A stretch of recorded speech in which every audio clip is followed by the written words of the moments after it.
Hello guys, welcome to my channel জবা blogs. কেমন আছো তোমরা সবাই? আশা করি ভালো আছো, আর তোমাদের আশীর্বাদে আমিও খুব ভালো আছি।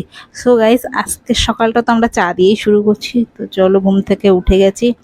আর আজকে কোনো সকালবেলা কোনো কাজ হয়নি। তো বড়মশাই বললো যে আজকে আমাকে ফার্স্ট সকালে তুই একটু চা বানিয়ে খাওয়া। তো আমরা মুখ টুক ধুয়ে ফ্রেশ হয়ে চা বানাতে চলে গেছি, চা নিয়ে চলে এসেছি। তো আমরা বসে বসে চা খাচ্ছি। তো আমার পেয়েছিল জল পিপাসা। চা খাওয়ার আগে আমার জল পিপাসা পাই, আবার চা খাওয়ার পরে আমার জল পিপাসা পাই। ওই জন্য চা খাওয়ার আগেই আমি জলটা খেয়ে নিলাম, কেননা চা খাওয়ার পরে শুনেছি যে জল খেতে হয় না। ওই জন্য চা খাওয়ার আগেই আমি জলটা খেয়ে নিলাম। তো চলো, চা নিয়ে এসেছি। বড়মাসু চা খাচ্ছে। চার সঙ্গে বেশি কিছু ছিল না আজকে, শুধু ছিল বিস্কিট ছিল আর একটুখানি চানাচুর ছিল। তো চলো দেখিয়ে দিচ্ছি বিস্কুট আর চানাচুরটা। দেখা, এই যে দুটো বিস্কিট আর একটুখানি চানাচুর। অল্পই চানাচুর ছিল, বেশি ছিল না। তোমার কাছে শুনছি যে চা কেমন হয়েছে। আমি বলছি আমার কাছে তো ভালোই লাগছে, তোর কাছে কেমন লাগছে? যে হ্যাঁ, আমার কাছে ভালো লাগছে। তাও আমি দেখি, আমি তো চা টেস্ট করে দেখি, তারপর আমি বলছি যে কেমন লাগছে। যে হ্যাঁ ঠিক আছে, ভালোই তো লাগছে। বাহ, দারুণ টেস্টি হয়েছে। আর সকালে চাটা সত্যি খুব সুন্দর হয়েছিল। আর এই যে আমার ছেলে ছেলে এখনো ঘুম থেকে ওঠেনি, ও ঘুমাচ্ছে। ও অনেক রাত্রে ঘুমিয়েছে, ভোরবেলা ঘুমিয়েছে। ভোর 5টার সময় ঘুমিয়েছে, ওই জন্য ওর ঘুমটা এখনো ভাঙেনি। ও অনেক লেটে উঠবে, এই 10টা 11টা বেজে যাবে ওর ঘুম থেকে উঠতে উঠতে। তাই আমি বলছি চলো ঠিক আছে, ততক্ষণ আমি রান্না সেরে নিই। তো চলো, আমি এদিকে রান্না করতে চলে এসেছি। রান্নায় বেশি কিছু ছিল না আজকে, নিরামিষ আজকে। কিছু নিয়ে আসা হয়নি, ওই জন্য আজকে নিরামিষই বানাচ্ছি। এদিকে একদিকে ভাত বসিয়ে দিয়েছি, একদিকে আলু আর ভেন্ডি ভাজা হচ্ছে। ঠিক আছে, তো এদিকে ডালটাও বসিয়ে দিয়েছি, ডালটাও প্রায় হয়ে এসেছে, এই যে দেখতেই পাচ্ছ। আর ফোন করে বলছে যে আমার ছেলে চুল কাটাতে হবে, যে নাপিত চলে এসেছে চুল কাটাতে। ওর চুল কাটা শুরু হয়ে গেছে। ও ঘুমিয়েছিল, ঘুম থেকে জোর করে উঠিয়ে নিয়ে এসেছে চুল কাটার জন্য। ওর সব থেকে আমার মানে সব থেকে বড় মুশকিল কাজ হচ্ছে ওর চুল কাটা।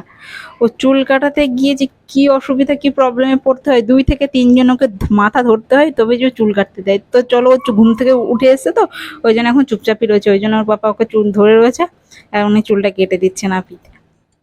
আর বারবার বারবার মাথা এদিক ওদিক নড়াচড়া করছে, চুল কাটতেই পারছে না। 10 মিনিটে চুল কাটার জায়গায় ও আধা ঘন্টা লাগিয়ে দিয়েছে চুল কাটতে কাটতে। বারবার বারবার মাথা নড়াচড়া করছে, আর নাপিতটা ওকে ভুলাচ্ছে, এরকম করিস না, এরকম করিস না, তুমি খুব সুন্দর করে চুল কেটে দেবো, এরকম করবো। মানে কথা দিয়ে ভুলিয়ে ভুলিয়ে ওকে তারপর চুলটা মোটো খুব কষ্টে ওর আধা ঘন্টা, মানে আধা ঘন্টার বেশি লেগে গেছে চুলটা কাটাতে।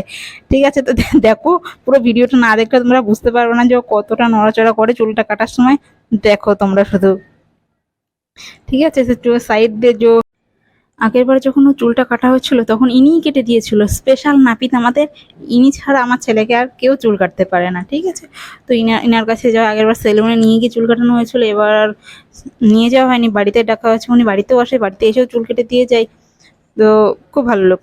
তো প্রথমে যখন চুল কাটানো হয়েছে তখন ওয়ান সাইড করে কাটানো হয়েছিল, তো এবার 2 সাইড করে কেটে দিচ্ছে, খালি মাথার সামনে সামনে ছোট ছোট। আমি বলছি একদম ছোট করে দেবে, তো গরমের মধ্যে বাচ্চাদের খুব কষ্ট হয়।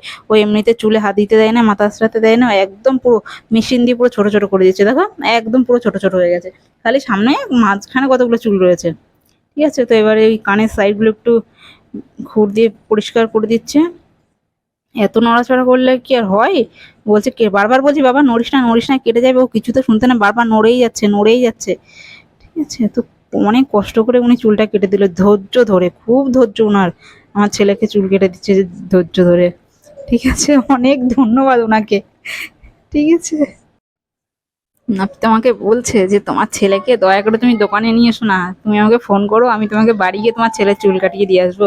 কেননা দোকানে নিয়ে গেলে এত বিরক্ত করে আর চেয়ারের পরে বসতে চায় না। আর বলছে যে তোমার ছেলের চুল কাটাতে গিয়ে আমার যতগুলো দোকানের কারিগর 3 4 জন সবাইকে লেগে যায়। তো চলো দেখো, মোটামুটি অর্ধেকটা কাটা হয়েছে, এখনো সামনের চুলগুলো বড় বড় রয়েছে, সেইগুলো এখনো কাটতে হবে। তো এগুলো আগে চিরুনি দিয়ে সেট করে নিচ্ছে। এই যে দেখো কাটছে, আর খুব নড়ছে মাথা। দেখো দেখো দেখো, এই যে দেখতে দেখতে পাচ্ছ, ওরকম করে নড়লে কেউ চুল কাটতে পারে? ওইরকম ভাবে বারবার বারবার নড়ছে। তো ঘুম থেকে উঠেছে, তো ওই জন্য একটু শান্ত আছে, ও তো আরো নড়ে। আমি নাপিতাকে বললাম, দাদা তুমি একটু চুলগুলো ছোট ছোট করে দেবে, কারণ ও মাথা আঁচড়াতে দেয় না। ঠিক আছে, আর মাথায় হাত দিতেই দেয় না। তো বলছে ঠিক আছে, আমি ছোট ছোট করে দেবো। ঠিক আছে, আমি বলছি যে এত ছোট করে দেবে যাতে চিরুনি না দিতে হয়, কারণ মাথায় ও চিরুনি দিতে গেলে এত কান্না করে, ধরতে দেয় না মাথা। ঠিক আছে, আমি বলছি যতটা ছোট করে পারবে ততটা ছোট করে কেটে দাও। তো একেবারেই মনে হচ্ছে ছোট করে দিচ্ছে। তো চলো দেখো কতটা ছোট করে দেয়, আমরা দেখতে থাকি। ঠিক আছে, আর কান্নাও শুরু করে দিয়েছে ও, ভ্যা ভ্যা করে কাঁদছে। যদি আওয়াজ থাকলে তোমরা বুঝতে পারতে, আমরা আওয়াজটা রিমুভ করে দিয়েছি, ওই জন্য তোমরা বুঝতে পারছো না। ঠিক আছে, তো চলো এই যে দেখো হয়ে গেছে প্রায় কাটা। সামনে দিয়ে একটু বড় বড় রয়েছে, ওই জন্য সামনের চুলগুলো একটু চেটে চেটে ছোট করে দিচ্ছে। আর বারবার ওরকম অর্ধেক ঠেকাচ্ছে, কাইচি ধরছে, চিরুনি ধরছে, চুল কাটতে দেবে না। ঠিক আছে, তো চলো এই যে দেখো হয়ে গেছে। কেমন লাগছে? এই যে একটু চুলগুলো সামনে বড় বড় ছিল, তো তাই মেশিন দিয়ে একটু সেট করে দিল। বারবার নড়ছে, বারবার নড়ছে, ওইরকম ভাবে নড়লে কেউ চুল কাটতে পারে বলো একবার?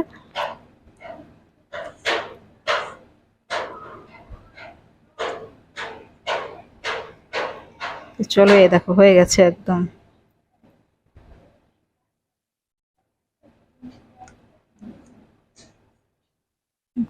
এই যে হয়ে গেছে। এই যে আমার স্ত্রীকে কেমন লাগছে দেখো। এই যে স্নান ধান করা হয়ে গেছে। তো এই যে শ্রী স্নান দান করে একদম ফাইনাল লুক, কেমন লাগছে জানিও শ্রীকে। ঠিক, আর ভিডিওটা যদি ভালো লাগে একটা লাইক দিয়ে চ্যানেলটিকে সাবস্ক্রাইব করে আমাদের পাশে থাকবে। ঠিক আছে, তো আজকের মতো ভিডিওটা এখানেই শেষ করছি, দেখা হবে নেক্সট ভিডিওতে। ভালো থেকো, সুস্থ থেকো, বাই বাই।